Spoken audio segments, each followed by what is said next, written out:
বিসমিল্লাহির রহমানির রহিম। প্রিয় দেশবাসী, আসসালামু আলাইকুম। আজ এক কঠিন সন্ধিক্ষণে দাঁড়িয়ে আমাদের প্রিয় মাতৃভূমি বাংলাদেশ একদিকে দুর্নীতিবাজ হাসিনার অবৈধ ক্ষমতার লোভ, অন্যদিকে দেশের 18 কোটি মানুষের স্বার্থ। একদিকে ফ্যাসিস্ট হাসিনা আর তার মাফিয়া চক্র, অপরদিকে গণতান্ত্রিকামী জনগণ। একদিকে ভোট ডাকাত হাসিনা, অপরদিকে লুণ্ঠিত ভোটের অধিকার আদায়ের দাবিতে 12 কোটি ভোটার। অথচ বিনা ভোটে ক্ষমতায় থাকতে নির্বাচনের নামে 7ই জানুয়ারি আবারও প্রতারণার জাল বিছানো হয়েছে দেশের মানুষের সামনে। দুর্নীতিবাজ হাসিনার অবৈধ ক্ষমতা লিপ্সার কারণে বাংলাদেশের সামনে অপেক্ষা করছে ভয়ঙ্কর এক বিপদ। প্রিয় দেশবাসী, মাফিয়া চক্র গত 15 বছরে বিশ্বের বিভিন্ন দেশে নিজেদের জন্য নিরাপদ আবাস গড়ে তুলেছে। দেশের কোনো বিপর্যয় দুর্নীতিবাজ এই টাকা পাচারকারী মাফিয়া চক্রের কিছুই হবে না। এই মাফিয়া চক্রের কাছে বাংলাদেশ শুধুই একটি লুটপাটের কারখানা। বরং দেশের যে কোনো বিপর্যয় কিংবা দুর্ভিক্ষের প্রথম শিকার হবেন এই দেশের কৃষক, শ্রমিক, স্বল্প আয়ের তথা মেহনতি মানুষ। সুতরাং বাংলাদেশের সামনে আসন্ন যে মহা বিপর্যয়, তা যদি আমরা এড়াতে চাই, আপনার স্বার্থে, আপনার পরিবারের স্বার্থে, দেশের প্রতিটি নাগরিকের স্বার্থে নির্বাচনের নামে 7ই জানুয়ারির বানর খেলার আসর বর্জন করার কোনোই বিকল্প নেই। বর্তমান পরিস্থিতিতে দেশ এবং জনগণের স্বার্থে ভোট ডাকাত হাসিনার দামি নির্বাচন বর্জন করা আমাদের আইনি এবং নৈতিক দায়িত্ব। প্রিয় দেশবাসী, ভোট আপনার, আমাদের সাংবিধানিক অধিকার। মাফিয়া মুক্ত পরিবেশে নির্বিঘ্নে নিরাপদে যার যার পছন্দের প্রার্থীকে ভোট দেওয়া আমাদের গণতান্ত্রিক অধিকার। কিন্তু ভোট ডাকাত হাসিনা রাষ্ট্র ক্ষমতা দখল করার পর থেকে জনগণ ভোট দেবার সুযোগ পায়নি এবং পাচ্ছে না। ফ্যাসিস্ট হাসিনার আওয়ামী লীগ আর ডামি লীগ দেশের নির্বাচন ব্যবস্থাকে সম্পূর্ণভাবে ধ্বংস করে দিয়েছে। নির্বাচন এলেই এই মাফিয়া চক্র বানরের পিঠাভাগের মতন নিজেদের মধ্যে আসন ভাগাভাগি শুরু করে। তবে জনগণ এবার যার যার সাধ্য সামর্থ্যের সবটুকু দিয়ে নির্বাচনের নামে 57 সেকেন্ডে 43 ভোট স্টাইলের ভোট ডাকাতির উৎসব প্রতিরোধ করবে ইনশাআল্লাহ। প্রিয় দেশবাসী, আপনাদের অনেকেই হয়তো দেখে থাকতে পারেন, বাংলাদেশের ভুয়া নির্বাচন নিয়ে সম্প্রতি বিবিসি একটি রিপোর্ট প্রকাশ করেছে। কক্সবাজার সফরকালে একজন শ্রমিক নূর বাশার বিবিসির সাংবাদিকদের কাছে বলেছিলেন নির্বাচন নিয়ে তার কোনো আগ্রহ নেই, কারণ তার নুন আনতে পান্তা ফুরোয় অবস্থা। নূর বাশার আরও বলেছিলেন মাছ কিনলে তার মশলা কেনার টাকা থাকে না, মশলা কিনলে চাল কেনার টাকা থাকে না। সুতরাং নির্বাচন নয়, নূর বাশারের চিন্তা কিভাবে তিনি ঋণের টাকা ফেরত দিবেন। প্রিয় দেশবাসী, এভাবেই দেশের কোটি কোটি নূর বাশারের একই অর্থনৈতিক পরিস্থিতি। তাহলে গত 15 বছরে আমরা যে উন্নয়নের গল্প শুনলাম, তাহলে কিসের উন্নয়ন হলো? প্রিয় দেশবাসী, কার উন্নয়ন বা কাদের উন্নয়ন হলো? নিশ্চয়ই এই উত্তর আপনাদের কাছে আছে।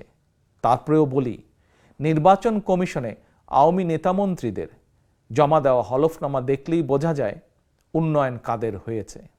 আওয়ামী নেতামন্ত্রীদের সম্পদের পরিমাণ শুধু 100-200 নয়, 1000 গুণ বেড়েছে। অস্বাভাবিক হারে যাদের সম্পদ বেড়েছে এমন শীর্ষ 10 জনের একজনের অন্যতম হচ্ছে শীর্ষ দুর্নীতিবাজ শেখ হাসিনা। দেশে সত্যিকার অর্থেই যদি উন্নয়ন হয়, শীর্ষ দুর্নীতিবাজ হাসিনাকে একটি দামি নির্বাচনের জন্য অকারণে রাষ্ট্রের 3000 কোটি টাকা নির্বাচনের নামে লোপাট করতে হতো না। দেশে সত্যিকার অর্থেই উন্নয়ন হলে দেশের কোনো গার্মেন্টস শ্রমিককে বাধ্য হয়ে আর কোনো অসম্মানজনক পেশায় জড়িত হতে হতো না হয়তো। প্রিয় দেশবাসী, প্রিয় দেশবাসী, 7ই জানুয়ারির ডামি নির্বাচনের ভোট বর্জন এবং ঘোষিত চলমান ও অসহযোগ আন্দোলনের সমর্থনে বিএনপি এবং গণতন্ত্রের পক্ষের আরও 62টি রাজনৈতিক দলের পক্ষ থেকে আজ 6ই জানুয়ারি শনিবার সকাল 6টা থেকে 48 ঘন্টার হরতাল কর্মসূচি শুরু হয়েছে। একটানা সোমবার সকাল 6টা পর্যন্ত সর্বাত্মক হরতাল চলবে।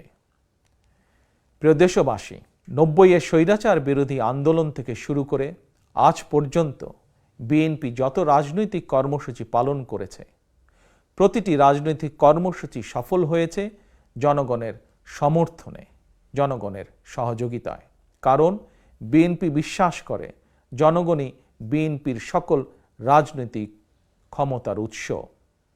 যে হরতাল কর্মসূচি সফল করা হয়েছে, বিএনপি প্রতিবারের মতন, অতীতের মতন আজও আপনাদের সহযোগিতা সমর্থন কামনা করে এই হরতালকে সফল করার জন্য।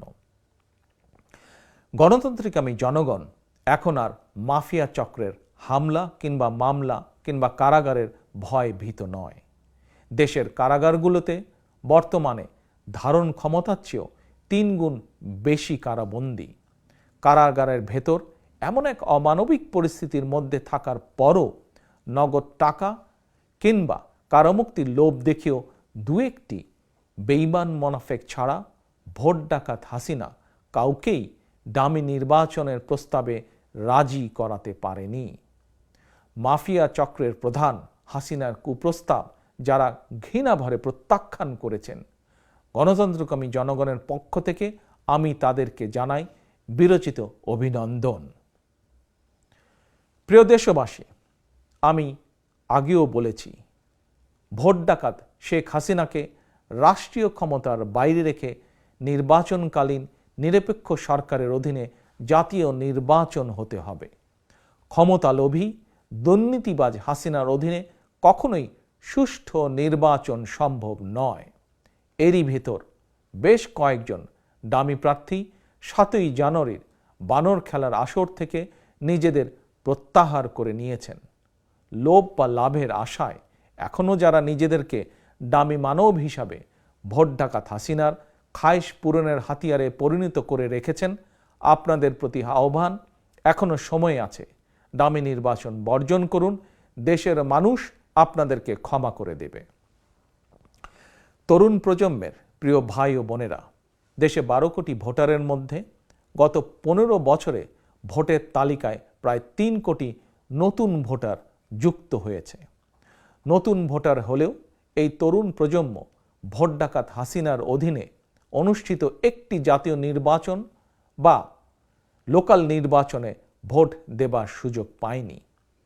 ফ্যাসিস্ট হাসিনা ক্ষমতায় থাকলে এই তরুণ প্রজন্ম কখনোই নির্ভয় নিরাপদে ভোটের অধিকার প্রয়োগের সুযোগ পাবে না।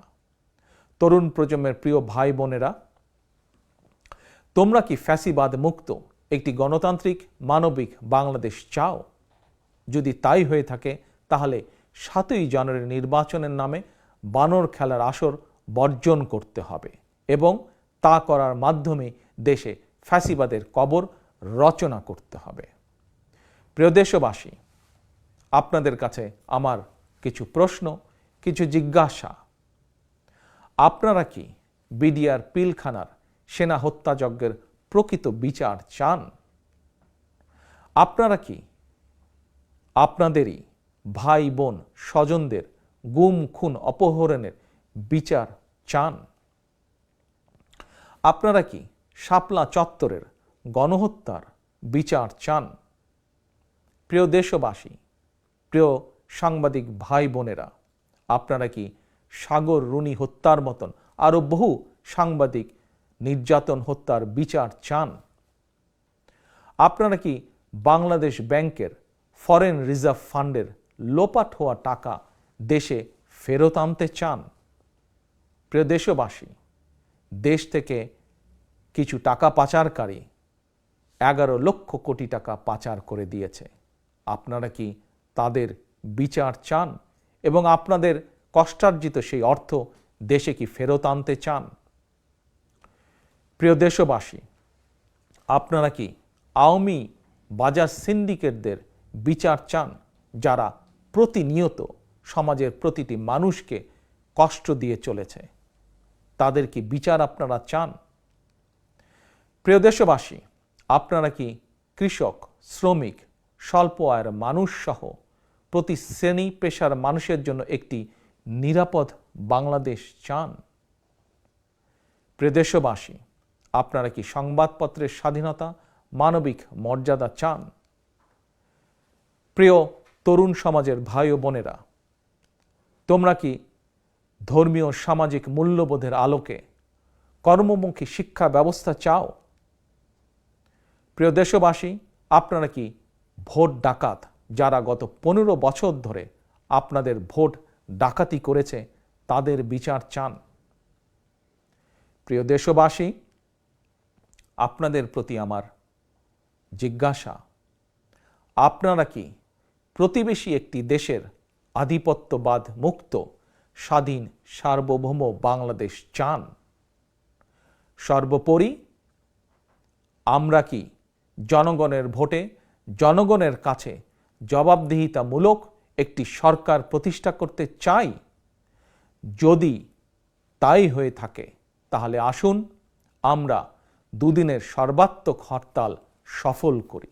আসুন আমরা সবাই মিলে 7ই জানুয়ারির ভোট বর্জন করি। আসুন আমরা আওয়াজ তুলি, 7ই জানুয়ারির ভোট থেকে বর্জন করি, 7ই জানুয়ারি ভোট কেন্দ্রে যাওয়া থেকে বিরত থাকি। 7ই জানুয়ারি সারাদিন পরিবারকে সময় দিন। আপনি আপনার পরিবার, স্বজন, বন্ধুবান্ধব, পরিচিত জন এবং প্রতিবেশীদেরকেও ভোটের নামে বানর খেলার আসর বর্জন এবং ভোট কেন্দ্রে যাওয়া থেকে বিরত থাকতে উৎসাহিত করুন। প্রিয় দেশবাসী, জনগণ ভোট ডাকাত হাসিনার ডামি নির্বাচন বর্জন করায় আওয়ামী লীগ এখন ডামি প্রার্থীর মতন যে কোনো মূল্যে ভোট কেন্দ্রে ভোটার সংখ্যা বাড়াতে ডামি ভোটার জোগাড় করার জন্য দলীয় সন্ত্রাসীদের পাশাপাশি আইন শৃঙ্খলা বাহিনীর সদস্যদেরকেও মাঠে নামিয়েছে। মানুষকে ভোট কেন্দ্রে যেতে বাধ্য করার জন্য সন্ত্রাসীরা সাধারণ মানুষকে হুমকি ধামকি দিচ্ছে। এমনকি ভোট না দিলে বিদ্যুৎ, পানি, গ্যাস সংযোগ বন্ধ করে দেওয়ারও হুমকি দেওয়া হচ্ছে। পাশাপাশি সরকারি চাকুরিজীবী, বেসরকারি ও স্বায়ত্তশাসিত প্রতিষ্ঠানের কর্মকর্তা, কর্মচারী, আইন শৃঙ্খলা বাহিনীর সদস্য, আনসার, ভিডিবি সহ লক্ষ লক্ষ সদস্যদেরকে বাধ্যতামূলকভাবে ভোট প্রদানের জন্য বেআইনিভাবে সরকারি নির্দেশ জারি করা হয়েছে। এমনকি ভোট কেন্দ্রে যেতে বাধ্য করতে বিভিন্ন রাষ্ট্রীয় ভাতা কার্ডধারী মানুষের ভাতা কার্ডও জব্দ করা হয়েছে। তবে প্রতারণার মাধ্যমে ভোটার সংখ্যা বাড়ানোর এই অপকৌশল ইতিমধ্যেই দেশে বিদেশে সবার কাছেই স্পষ্ট হয়ে পড়েছে। সরকারি আদেশ জারি করে কিংবা হুমকি ধামকি দিয়ে মানুষকে ভোট কেন্দ্রে নিয়ে যেতে বাধ্য করা আইনত দণ্ডনীয় অপরাধ। প্রিয় দেশবাসী, দেশের গণতান্ত্রিকামী জনগণ এবং বিশ্বের গণতান্ত্রিক শক্তি বাংলাদেশের বিরোধী দলগুলোর চলমান ন্যায্য দাবির সঙ্গে নৈতিকভাবে একাত্ম। অপরদিকে মাফিয়া চক্রের উপর ভর করে মাফিয়া সরকার ক্ষমতা ধরে রাখলেও দেশে বিদেশে তাদের অবস্থান নড়বড়ে। এমন পরিস্থিতিতে হাসিনা, ওবায়দুল সহ আওয়ামী লীগের নেতাকর্মীদের বক্তব্য, মন্তব্য এবং আওয়ামী লীগের নাশকতামূলক কার্যক্রম জনমনে নানা ভয়, ভীতি, আশঙ্কার জন্ম দিয়েছে। জনগণের আন্দোলনকে বিতর্কিত করতে মাফিয়া সরকার নিজেরাই বাসে কিংবা ট্রেনে আগুন দিয়ে কিংবা নিজেরাই নিজেদের ট্রাক, লাঙ্গল, ঈগল প্রার্থীদেরকে গুপ্ত হত্যা করে দেশে একটি অরাজক পরিস্থিতি সৃষ্টির অপচেষ্টায় লিপ্ত, যা তারা অতীতেও বহুবার করেছে। সুতরাং আমি আজ আবারও দেশের দেশপ্রেমিক জনগণ, গণতান্ত্রিকামী জনগণকে সর্বস্তরের মানুষ সহ বিএনপি এবং গণতন্ত্রের পক্ষের ৬২টি রাজনৈতিক দলের নেতাকর্মী, সমর্থক, শুভাকাঙ্ক্ষীদের আহ্বান জানিয়ে বলতে চাই, আপনারা সতর্ক থাকবেন, সজাগ দৃষ্টি রাখবেন। প্রিয় দেশবাসী, আমি বারবার একটি কথা বলেছি, দেশে বর্তমানে যে সংকট বিরাজমান এটি শুধু বিএনপির একক বা একার সংকট নয়। যারা রাজনীতি করছেন কিংবা যারা রাজনীতি করছেন না, আপনারা কিন্তু কেউই বিপদমুক্ত নন। Mother of democracy Begum Khaleda জিয়ার বিরুদ্ধে বানায়ট মামলায় ফরমাইশি কারাদণ্ডের বিষয়টিও বিচ্ছিন্ন করে দেখার কোনোই সুযোগ নেই। স্বাধীনতা প্রিয় দেশপ্রেমিক জনগণ বিশ্বাস করে দেশে তাবেদারি শাসন প্রতিষ্ঠার সুদূর প্রসারী ষড়যন্ত্রের অংশ হিসেবেই দেশনেত্রীর বিরুদ্ধে এই জেল, এই জুলুম। দেশে ফ্যাসিবাদ কায়েমের পর বর্তমান বাস্তবতা হচ্ছে একজন গার্মেন্ট কর্মী থেকে নোবেল লরিয়েট মানবিক মর্যাদা হারিয়ে প্রত্যেকেই আজ ফ্যাসিবাদী আক্রমণের শিকার। এখন আর কারোরই রেহাই মিলছে না। প্রিয় দেশবাসী, বাংলাদেশের আকাশে আজ শকুনের থাবা। পাক হানাদার রাজাকারদের পরাজিত করে 1971 সালে লক্ষ প্রাণের বিনিময়ে আমরা যে লাল সবুজের পতাকা অর্জন করেছিলাম, গত 15 বছরে ধীরে ধীরে বাংলাদেশের সেই স্বাধীনতার পতাকা খামচে ধরেছে 90 আওয়ামী রাজাকার চক্র। খুনি, রক্তপিপাসু, ভোট ডাকাত হাসিনার অবৈধ ক্ষমতার লিপ্সার কারণে শুধু গণতন্ত্র নয় কিংবা মানবাধিকারই নয়, দেশের স্বাধীনতা সার্বভৌমত্ব এখন হুমকির সম্মুখীন। এখনো সময় আছে। আমরা যদি এখনই জেগে না উঠি তাহলে সেদিন বেশি দূরে নয়, তাবেদার সরকারের পররাষ্ট্রমন্ত্রী আবুল মোমেনের মতন ক্ষমতায় থাকার জন্য প্রকাশ্যেই অন্য দেশের করুণা ভিক্ষা করতে হবে। স্বাধীন বাংলাদেশের নির্বাচন করতে হলে মেহেরপুরের আওয়ামী লীগের রাজাকার মান্নানের মতন নিজেদেরকে অন্য দেশের প্রার্থী হিসাবে পরিচয় দিতে হবে। প্রিয় দেশবাসী, এখনো সময় আছে। আমরা যদি এখনই জেগে না উঠি সেদিন হয়তো আর বেশি দূরে নয়, আমাদেরকেও হয়তো নিজ ভূমিতেই নির্যাতিত ফিলিস্তিনদের মতন একই ভাগ্য বরণ করতে হবে। প্রিয় দেশবাসী, সুতরাং গণতান্ত্রিকামী প্রতি ভোটারের প্রতি আমার আহ্বান, রাষ্ট্রের একজন নাগরিক হিসাবে যারা আপনাকে গত 15 বছর অধিকার বঞ্চিত করে রেখেছে, তাদেরকে আপনি 7ই জানুয়ারি রবিবার অন্তত একদিন বয়কট করুন। বিশ্বাস রাখুন, আপনার এই একদিনের সিদ্ধান্তেই বাংলাদেশে ফ্যাসিবাদের সরকারের কবর রচিত হবে ইনশাল্লাহ। স্বাধীনতার সম্মান, গৌরব, মর্যাদা ফিরে পাবে মুক্তিযুদ্ধের মাধ্যমে অর্জিত লাল সবুজের পতাকা। আল্লাহ হাফেজ। বাংলাদেশ জিন্দাবাদ। বাংলাদেশ জাতীয়তাবাদী দল জিন্দাবাদ।